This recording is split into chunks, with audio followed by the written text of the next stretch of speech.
Oui, je souscris bien sûr à tout ce qui vient de se dire. C'est vrai que de vrai, ce conditionnel me dérange aussi. Je préférerais l'impératif doit.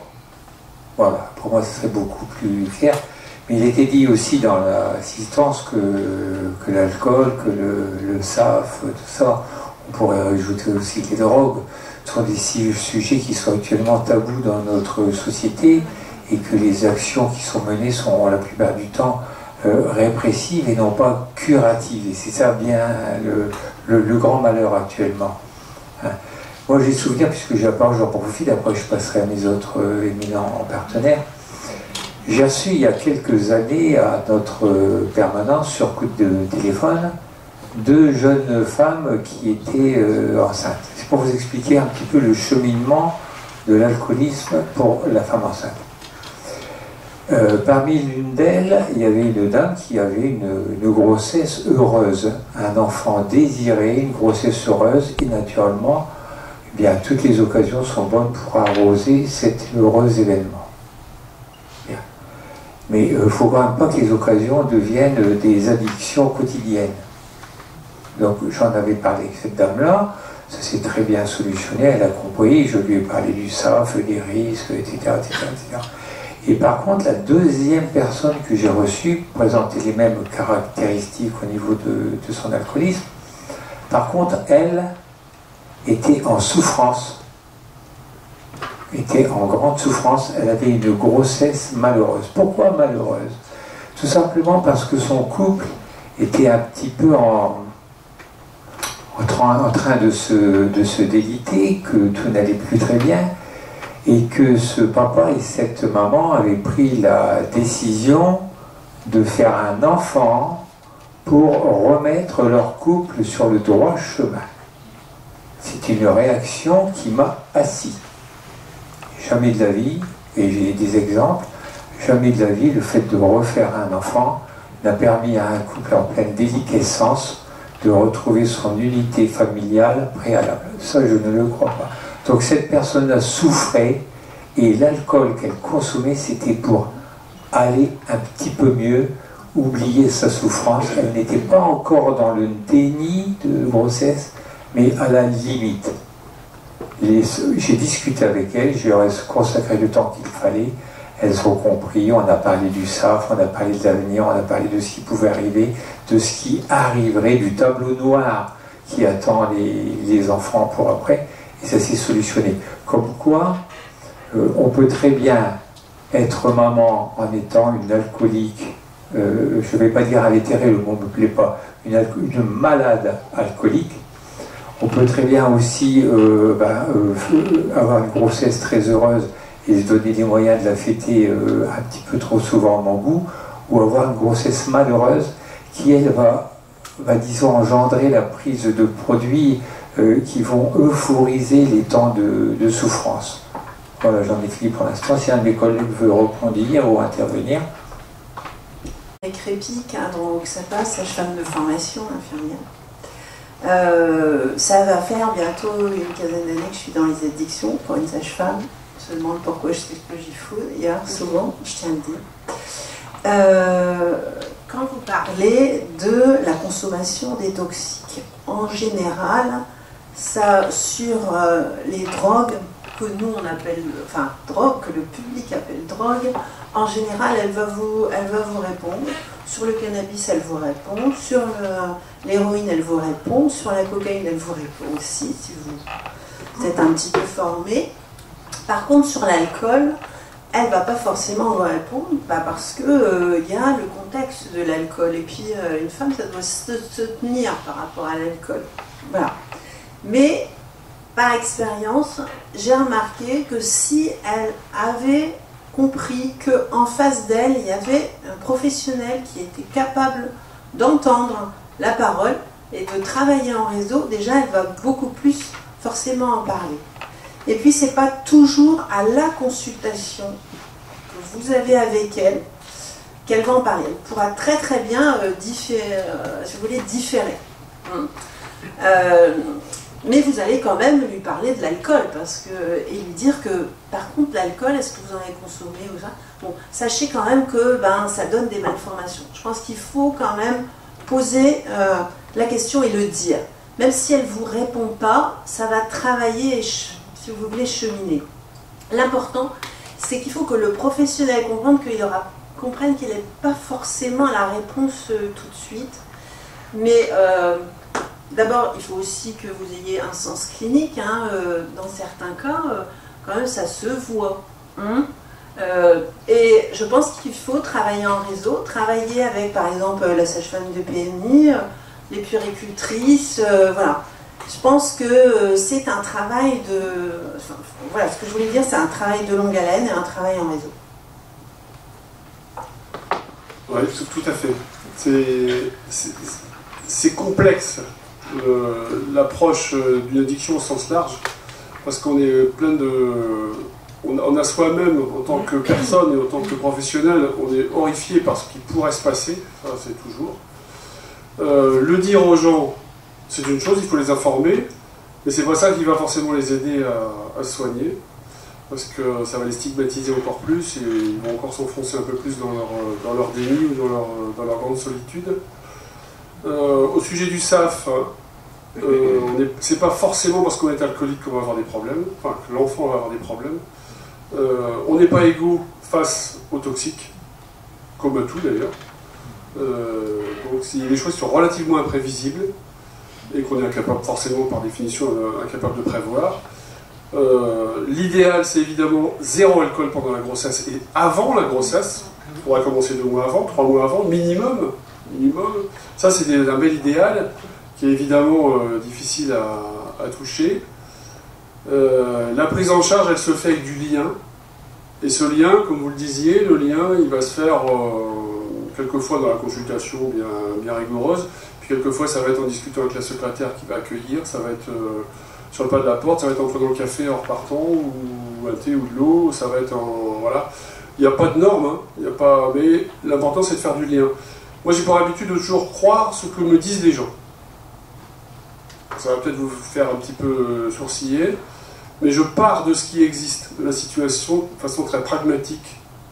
Les gens disent qu'ils ne boivent pas d'alcool, ok, d'accord. Mais on se revoit dans 15 jours pour voir comment se passe la situation, parce que un jour ça va peut-être se débloquer, puis les gens vont finir par dire, bah oui, en fait, je bois un petit peu d'alcool. Vous parlez de la bière. Bon, la bière, c'est bien connu que pendant la grossesse, c'est pas gênant, il y a pas d'alcool dans la bière. Hein. C'est pas de l'alcool la bière, hein. Je l'ai encore entendu il n'y a pas très longtemps. On a retrouvé des affiches il y a pas très longtemps, il y a quoi, il y a 50 ans, moi je suis né il y a 65 ans, les affiches elles étaient à ce moment-là. On voyait je sais pas, vous l'avez peut-être déjà vu cette affiche, on voit une mère avec son enfant bien souriante, l'enfant est bien joufflu, bien comme il faut, et elle boit de la bière. Et à côté, il y a la mère qui est avec un enfant tout chétif, la mère qui est vraiment pas terrible sur le plan santé, et elle ne boit pas de bière. On était à ce raisonnement-là il y a 50, 60 ans, elles ne sont pas vieilles les affiches. Hein. Regardez sur Google, vous marquez bière et alcool, l'affiche, vous allez la trouver. On a la même chose avec les cheminots.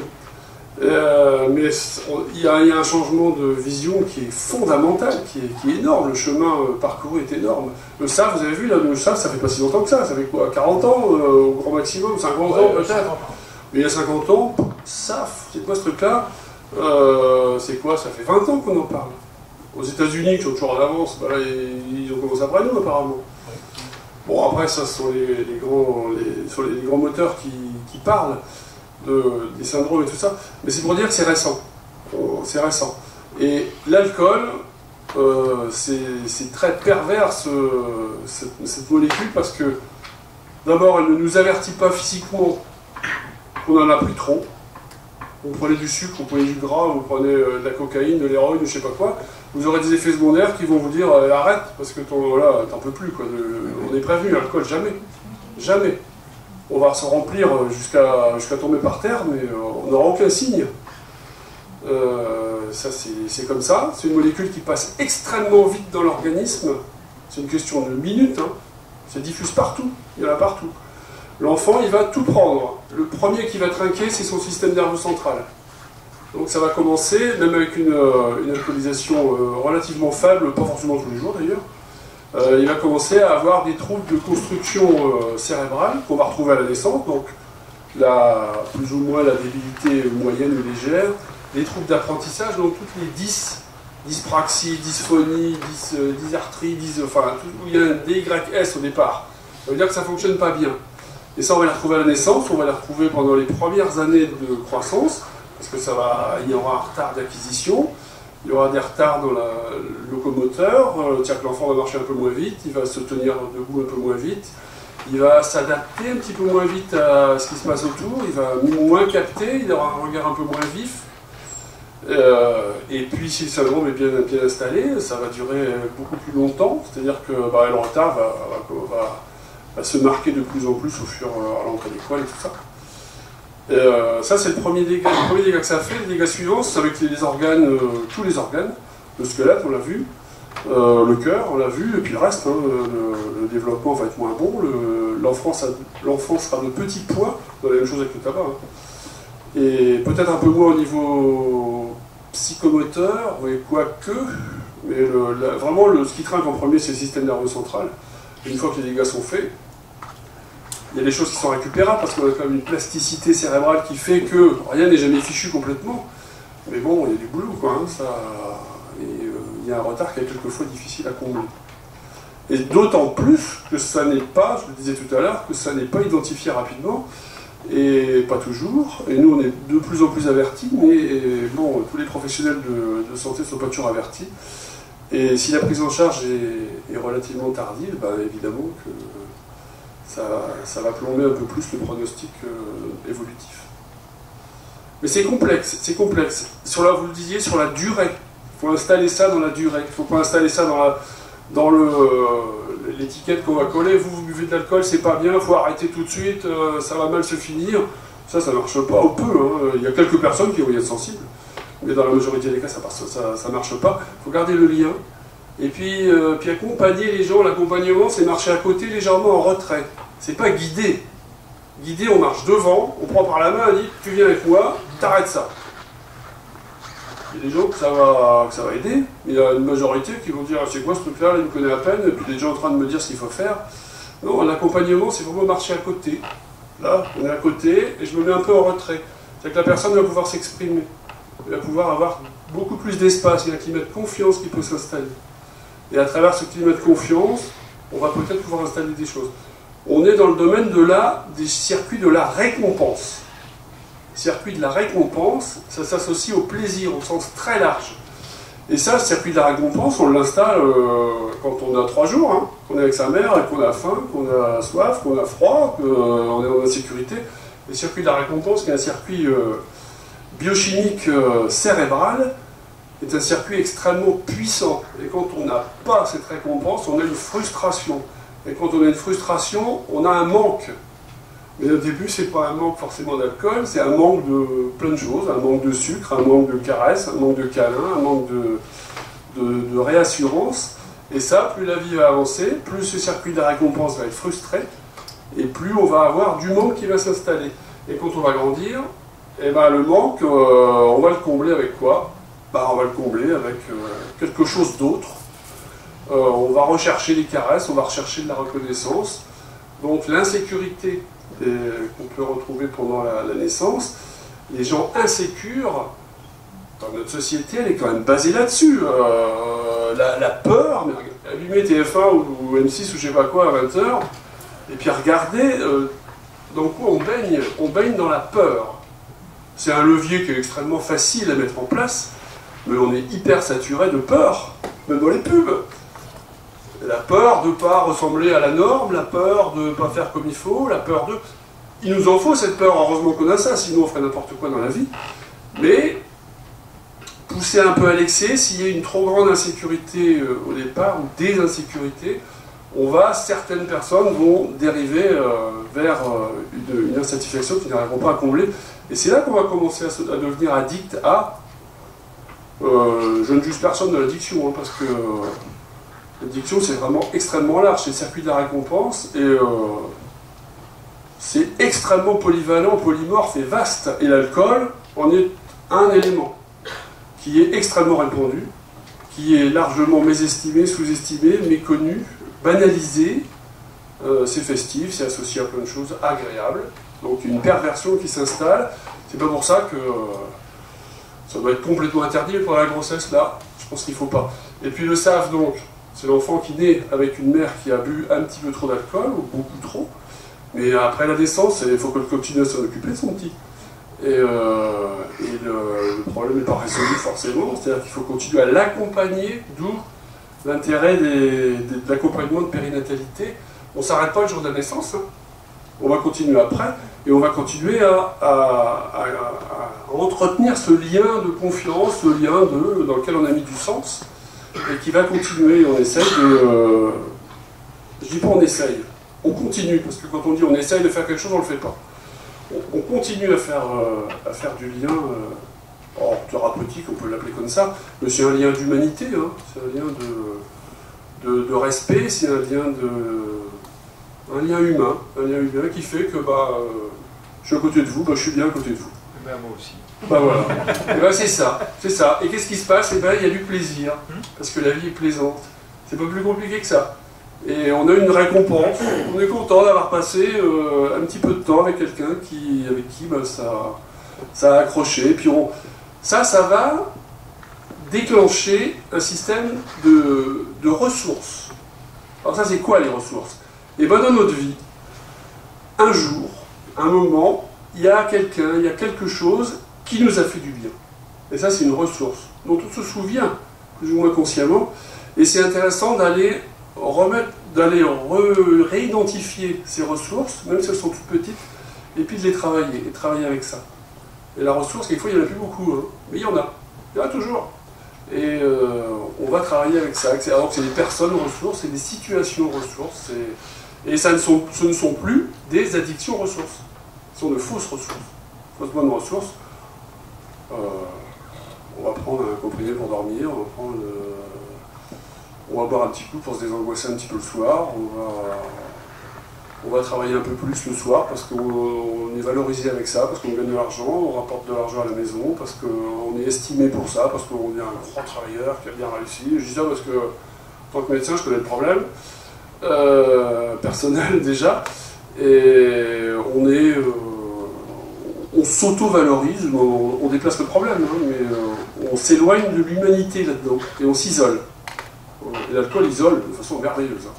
Alors, à sujet des addictions, méthadone, héroïne, cocaïne, nous on est très contents quand on se dit tiens, il a baissé sa consommation de méthadone. Méthadone, c'est un traitement qui permet un jour de baisser la dose et puis de se séparer de l'héroïne, parce que ça traite l'héroïne, l'addiction à l'héroïne. Et donc on est vachement contents, tout chaud, il a baissé, il doit prendre 60 mg, il n'a plus que 55, on est content. Ça fait 6 mois qu'il n'avait pas réussi. Puis en fait, on ne s'est pas rendu compte que la compensation, elle se faisait avec de l'alcool. Un grand classique, hein. Grand classique, hein. Et on se fait tous piéger, hein. Et on est vachement contents. Une fois d'après, il dit tiens, on peut encore baisser, bon, on baisse. Et alors, aborder le sujet. Il faut aborder le sujet. Il ne faut pas tourner autour. Il faut aller droit dedans. Ça, c'est sûr. Il faut poser la question. Avec des mots simples, hein. Est-ce que vous buvez d'alcool? Voilà. Vous en prenez où? C'est vous avec vous, hein. Moi je suis là pour noter, pour vous accompagner. Si la personne dit non au début, c'est tout, elle dit non, on marque non, on ne boit pas d'alcool, on ne prend pas d'alcool.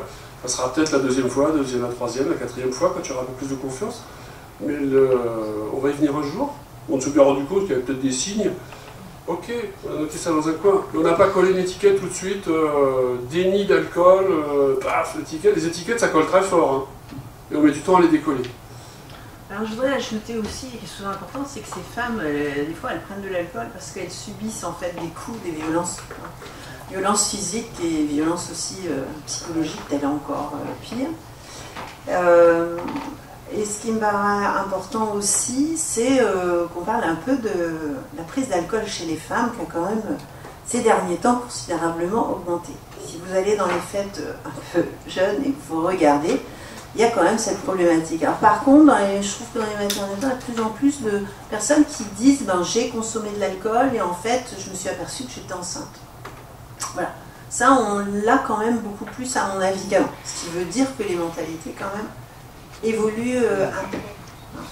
Tant mieux, tant mieux. 8000 cas de SAF par an en France. Si on considère qu'il y a 100 départements, si on divise par 100, ça fait 80 pour l'Aisne. Bon, en fait, bon, c'est les estimations sur les chiffres, hein, comme les statistiques, ça donne une indication, mais ça va pas plus loin que ça, mais il en faut. Mais bon, c'est 80 trop, évidemment. 4 classes. 4 classes. 4 classes. Ouais. Bon, j'ai le fils d'un ami qui a un SAF, je m'en suis rendu compte il n'y a pas très longtemps. Il a 16 ans. Alors le problème, c'est à côté, hein. Le diagnostic, parce qu'en fait, il y a souvent une confusion avec l'autisme. Et en fait, on ne traite pas du tout les enfants en fait, de la même façon. Un enfant autiste et un enfant qui a un problème de ça. Le problème,